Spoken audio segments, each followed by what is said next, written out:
kalian bersemangat.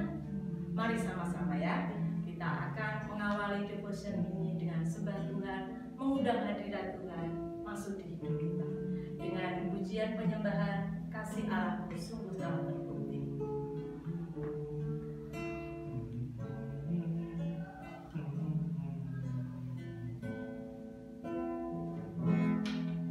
Kasih Allahku sungguh telah terbukti.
Menerima kebenaran firman Tuhan.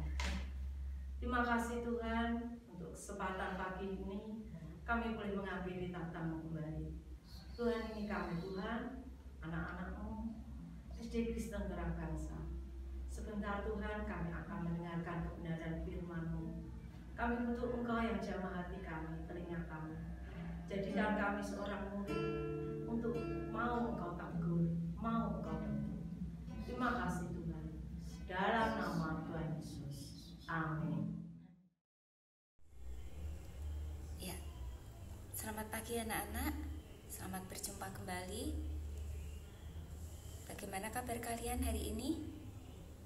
Tetap semangat, sehat, sukacita? Amin, puji Tuhan.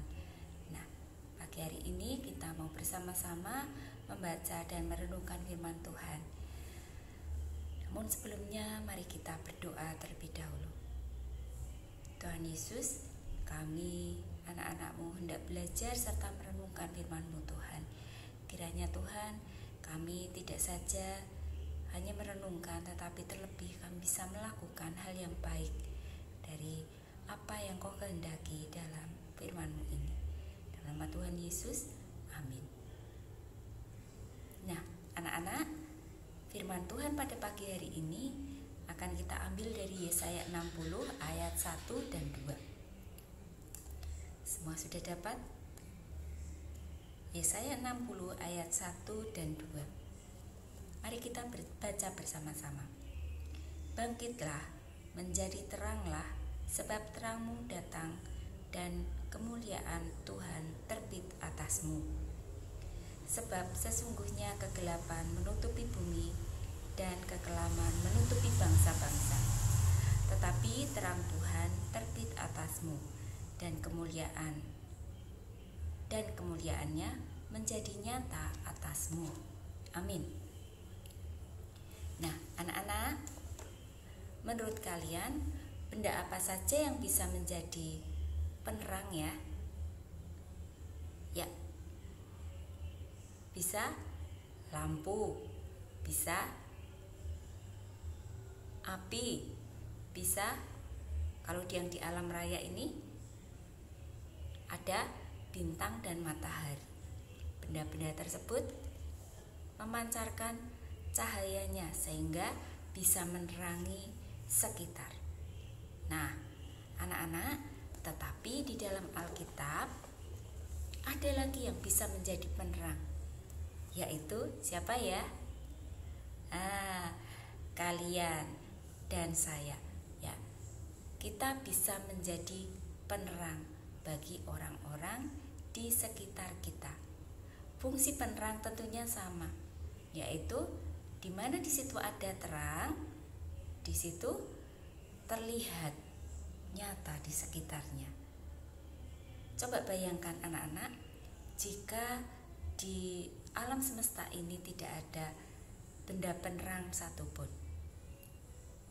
Bisa dibayangkan ya apa yang akan terjadi?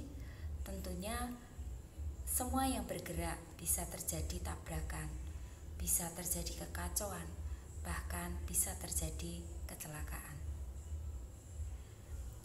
Hal tersebut pernah dirasakan oleh bangsa Israel di masa ketika bangsa Israel kembali dari pembuangan Babel menuju Yerusalem.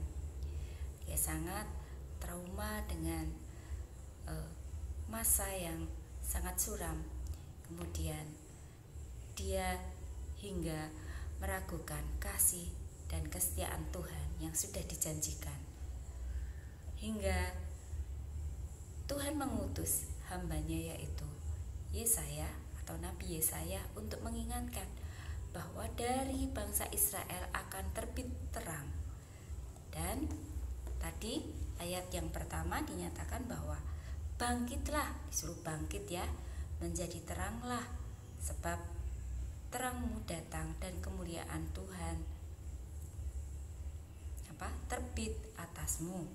Dan ayat kedua, sesungguhnya kegelapan menutupi bumi dan kekelaman menutupi bangsa-bangsa, tetapi terang Tuhan terbit atasmu dan kemuliaannya menjadi nyata atasmu.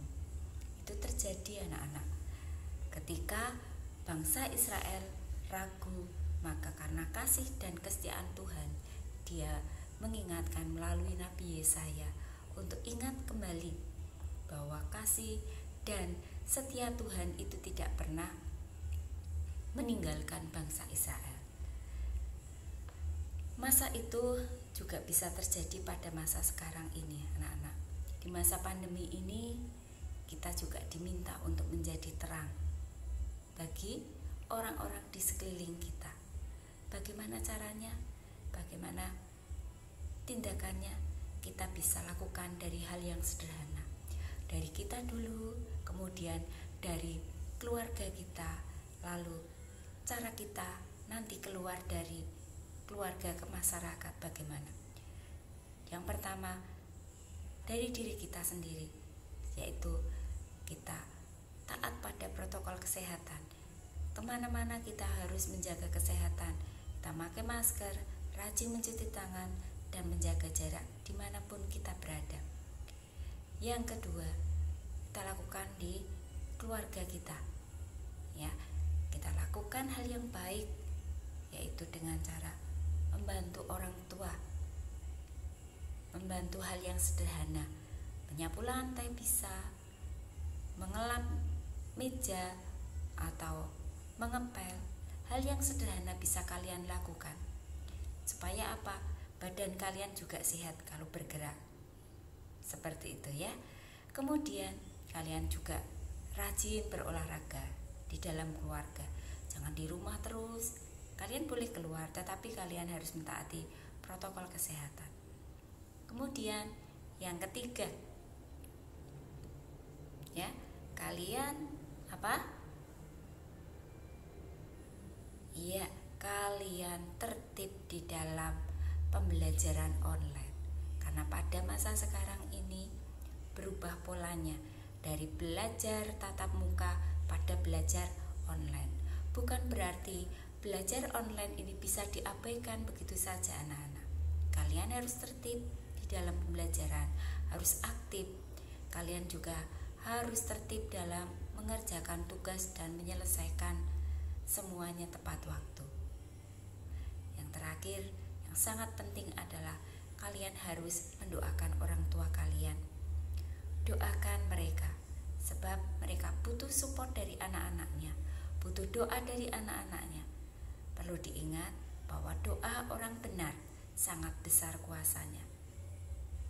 Itu ya anak-anak, bisa kalian lakukan dari hal yang sederhana. Mari tetap semangat, bangkit dan jadilah terang dimanapun kalian berada. Kalian harus bisa menjadi pemenang.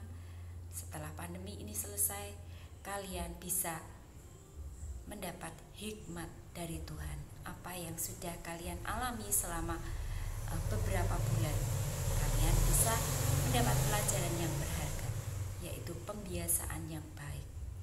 Terlebih lagi, kalian juga harus banyak mendekatkan diri pada Tuhan, rajin berdoa, rajin membaca firman Tuhan, karena firman Tuhan ini adalah pelita untuk hidup kita. Amin. Tuhan Yesus memberkati. Mari kita tutup dengan berdoa. Tuhan Yesus, kami anak-anak-Mu sudah mendengarkan, membaca, merenungkan firman-Mu. Kiranya Tuhan, firman-Mu ini bisa menjadi rema dalam hidup anak-anak-Mu. Sebentar kemudian anak-Mu hendak belajar Tuhan. Kau berkati pembelajaran berikutnya. Di dalam nama Tuhan kami Yesus Kristus yang baik, kami sudah berdoa. Amin. Tuhan Yesus memberkati.